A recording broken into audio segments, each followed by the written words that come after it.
Hello po, magandang araw po. Welcome back sa aking munting channel. Ngayon po ay gagawa tayo ng extension at may dalawang convenience outlet at saka isang switch. Ito po ay para lamang doon sa mga baguhan, sa ating mga beginners, para magkaroon po sila ng kaunting kalaman tungkol sa kung paano gumawa ng extension with switch. Ngayon po, kailangan natin dalawang convenience outlet.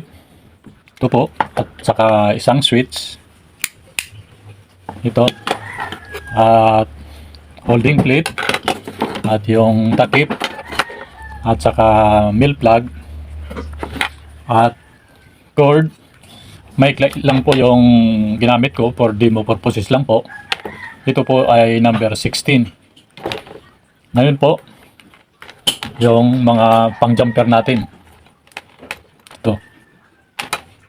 Ngayon, may utility box po tayo dito. Binutasan ko na po ito para mapadali lang tayo. Ngayon, kung mayroon kayong wire connector, mas maigi kung mayroon po kayong wire connector. Pero ako po, wala po akong wire connector. Kaya lalagay ko na lang po dito yung extension cord. Unang-una, ilagay muna natin itong ating mga convenience outlet at saka switch dito sa plate. Ngayon, paglagay, ganun lang. Yan. Tapos, i-post. Yan. Yan na po. May nakalagay naman po dito na L at saka letter N. Ngayon, sundin lang po ninyo yan para hindi po magkabaliktad. Yan, letter L at saka letter N. Yan, ganyan lang po. Ito po ay para lamang doon sa mga baguhan. Yan. Ganyan lang po yung paglagay. At yung on portion, dito po sa may hanay ng letter L at yung O portion dito po sa may letter N. Yan. Ganun din, ilagay natin. Yan. Ganyan na po, nakalagay na po yung ating convenience outlet at saka switch. Ngayon, ito po yung ating pang jumper. Kailangan ang sukat nito ay tama lang dito sa may sukat naman po yan dito sa may switch ay dito sa may outlet may sukat naman po yan. At gamitin yung pang jumper ay number 12 AWG. Mas maganda yung standard wire na THHN. Number 12 na wire po or 3.5 mm squared. Ngayon po, pwede po ganyan ng pag jumper. Dito magkatabi. Pwede naman pong magkatabi. Dito. Ganito. Yan.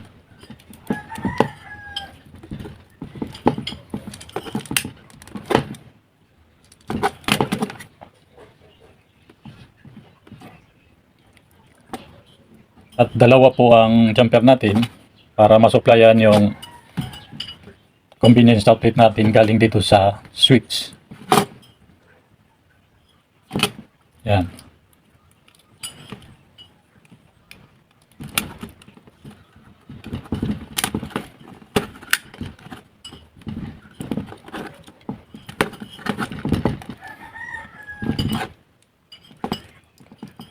Dapat wala pong nakalabas na copper dito. Yan na po yung ating jumper. At dito, kailangan din natin mag-jumper sa taas. Ngayon, ito naman yung gagawin kong pag-jumper. Galing dito sa isang butas, papunta dyan sa pangalawang butas. Yan. Yan na po.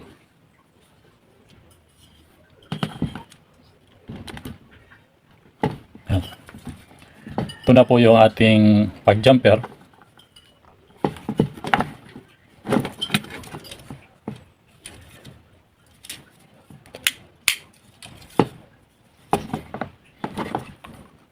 Ngayon, testerin natin kung may bang continuity.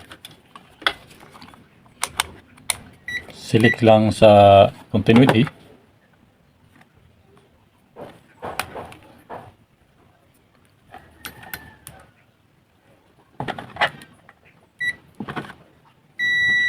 Yan. Tumutunog naman. Lagay ko dito. Yan. May continuity naman po. Kita ba? Galing dito sa isang convenience outlet, sa isang butas, papunta po dito sa switch. Yan. Sabihin, okay yung ating ginawang pag-jumper dito. Dito naman sa kabila, yung dalawang. Yan. Okay naman po yung ating pag-jumper. Ngayon, ito po, kasi ito, pag nilagay natin dito, madali po siya mahugot. Kailangan pa natin kasi malambot ito yung sa flat cord natin. Pag nilagay natin dito, kahit ganyan, itusok lang po ninyo yung flat screw, tapos alisin nyo. Hindi po garantisado yan na nakalock na siya. O, tingnan nyo ha, madaling mahugot. Kaya kailangan natin dito ay stranded wire. Lalagyan natin siya ng stranded wire kasi para nakasigurado tayo na maganda yung pagkakapit niya dito sa butas. Huwag tayo magdidepende dito sa flat cord kasi madali po mahugot. Kailangan po yung medyo matigas kasi malambot ito. Matigas na wire para dito sa ating extension. Ngayon, pasok ko lang dito para kapasok na po siya.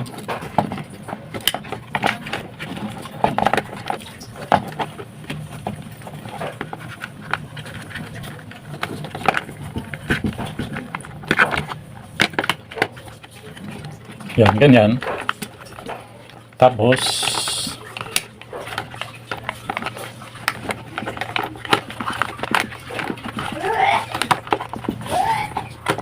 kailangan natin na ilok ito para hindi po mahugot.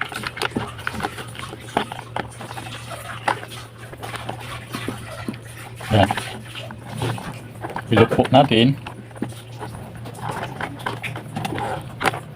Kita ba? Ganyan.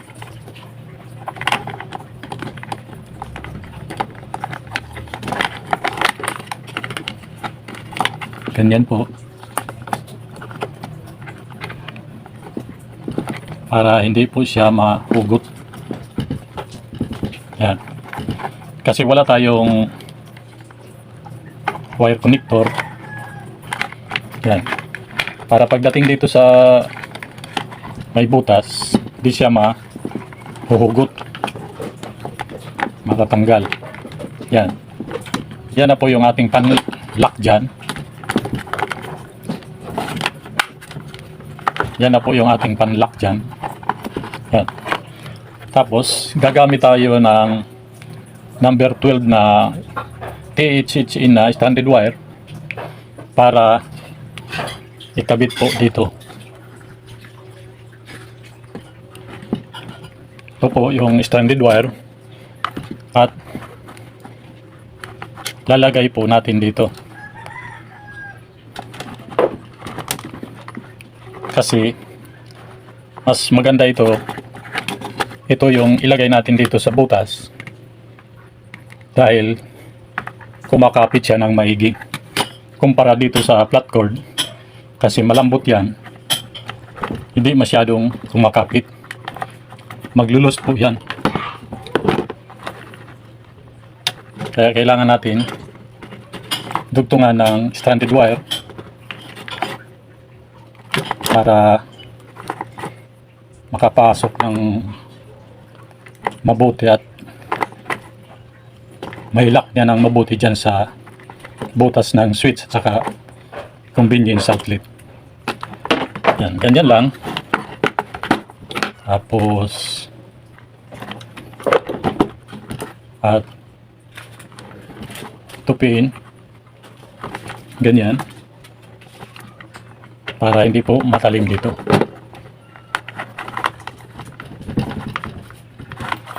Lagyan natin ng electrical tape.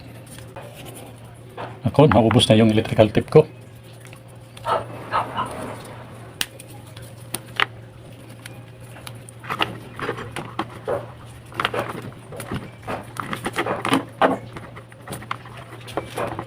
Yan natin yung electrical tape.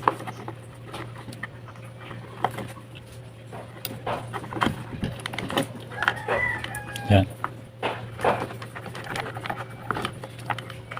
Dito naman po sa kabila.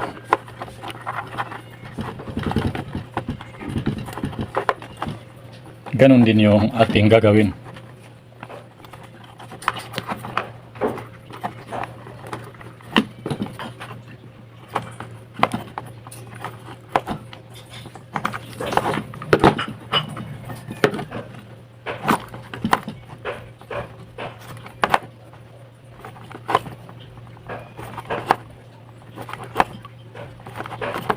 Dapat mahigpit po.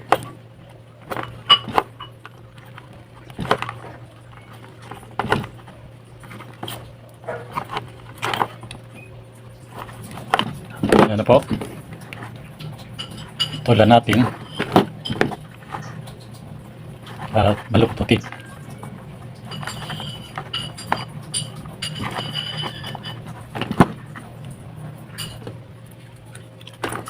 Lagyan natin ng electrical tape.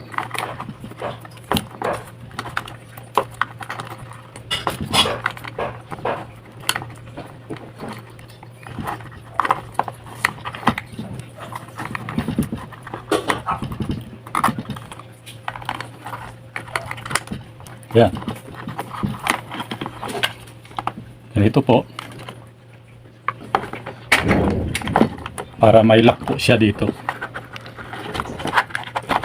Kalak na po yan, hindi na po yan mahuhugot.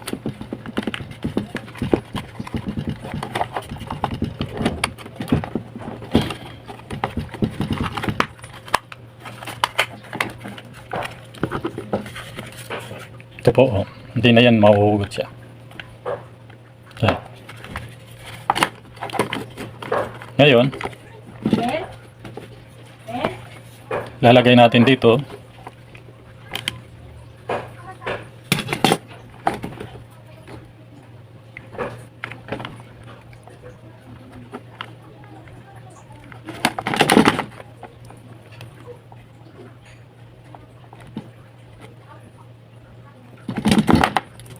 yung maikli ng kaunti.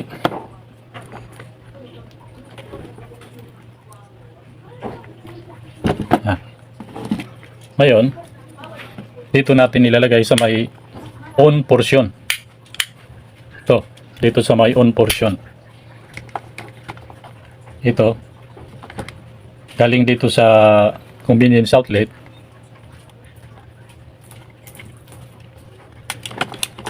Yan. Ganyan. At itong isa, dito naman sa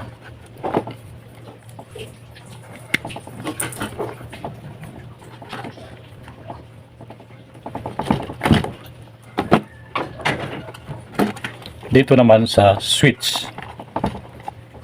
Pwede dito sa isang butas at pwede naman dito kasi may continuity naman po ito. Ngayon dito ko na lang ilalagay sa isang butas para hindi po malapit dyan sa isang butas dito. Yan. Ganyan na po ang kanyang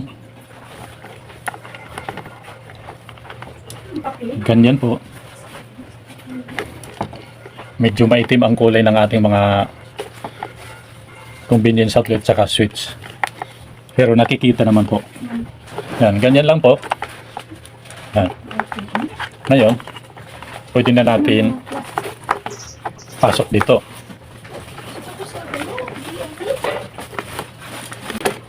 Ito po, kung may kahoy kayo o plywood, pwede nyo lagyan ng plywood. Ako po, wala po akong available dito, kaya hindi ko na po nilagyan. Mas maganda kung may plywood po dito para at i-screw lang po yan. Yan. I-screw lang po dyan sa loob. May screw naman po ito dito. Pwede nyo lagyan ng plywood. Sukatin lang po ninyo ito at i-screw nyo. Yan. Ganyan lang po.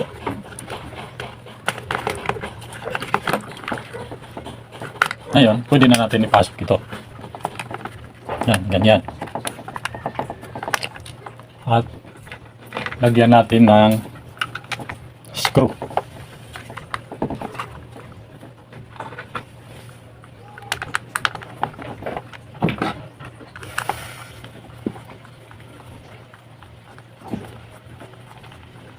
Itong video ito ay itong demonstration na ito ay para lamang doon sa mga baguhan para makuhaan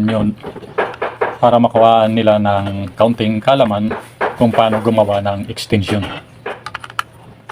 na may switch at saka dalawang convenience outlet.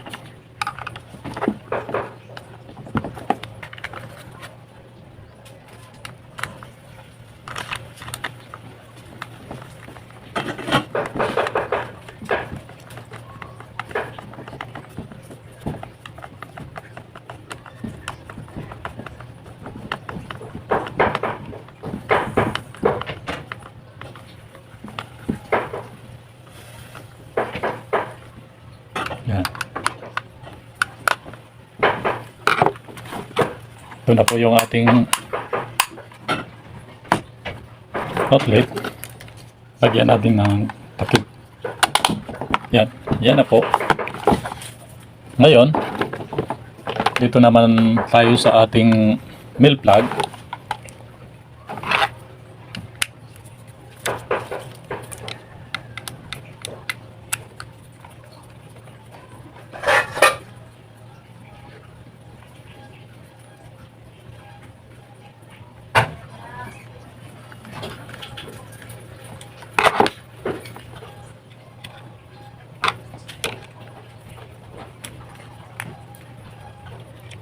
Ito pong mill plug na ito ay 10 amperes at saka 250 volts.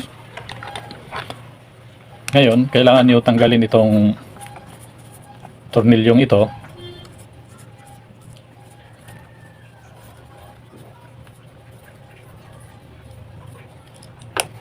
Ganyan, tanggalin nyo. Tapos, pag hiwalayin nyo ito sa dalawa, at ipasok nyo ito dito at saka higpitan, ganyan, bago nyo ilagay dito.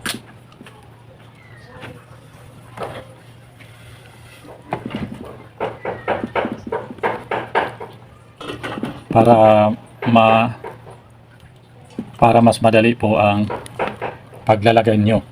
Kaysa nakalagay doon, hindi po siya garantisado na kumakapit. Yan. Tasan nyo. At saka nyo ilagay. Ganyan. Para hindi po kayo mahirapan magtagay. Yan. At mas kakapit po siya.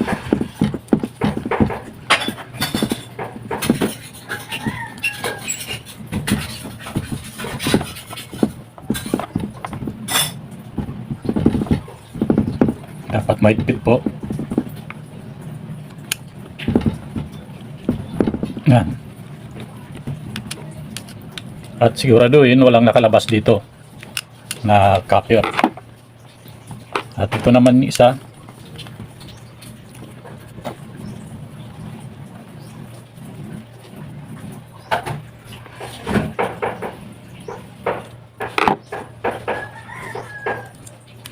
Ganon din, tanggalin nyo at hatiin ito at lagay nyo dyan at higpitan.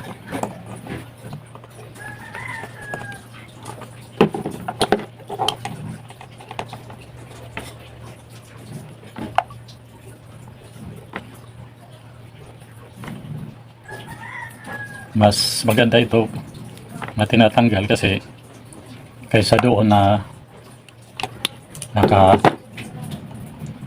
lang sa yan. Tapos saka nyo higpitan.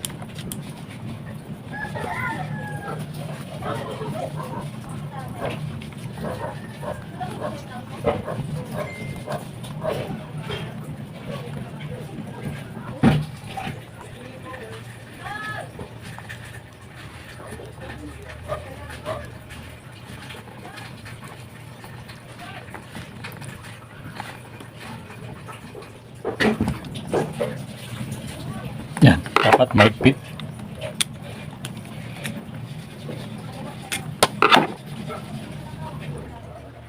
Siguraduhin na walang kalabas na copper dito. At yan.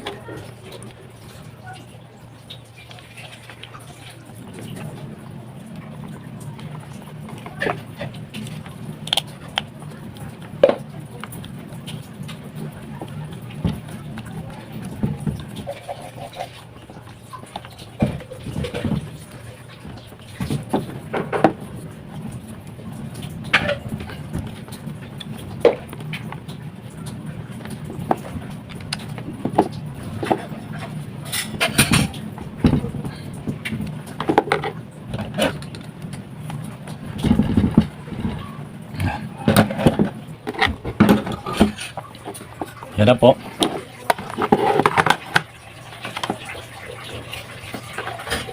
Ngayon, stirrin natin kung may continuity ba.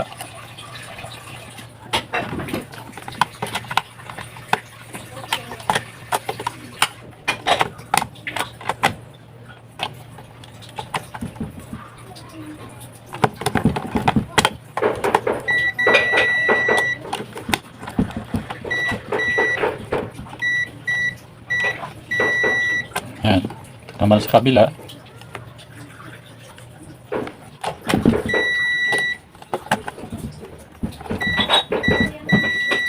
Yan. At dapat itong dalawang ito walang continuity. Kasi kung mayroon, shortage po. Naka-on po yung ating switch. Yan. Dapat walang continuity dyan. Naka-on po yung ating switch. Yan.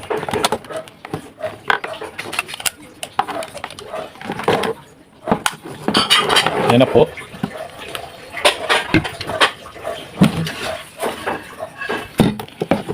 Subukan po natin kung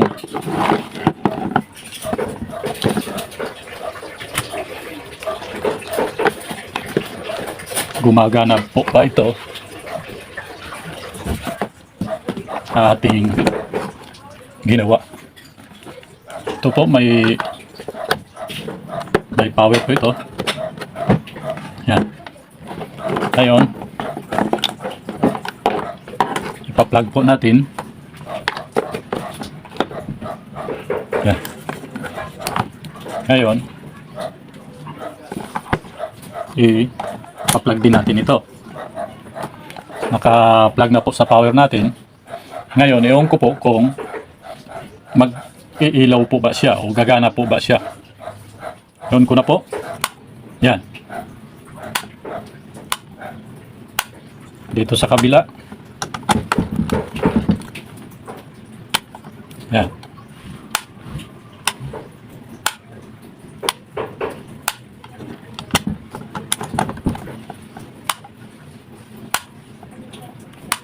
Yan.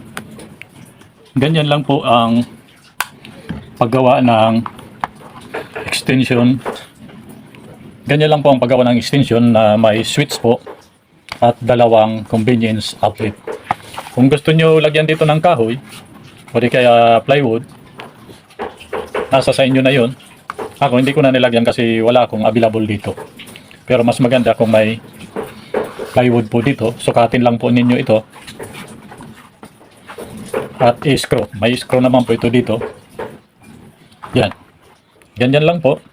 Hindi na ito mahuhugot kasi may lock po siya doon sa loob.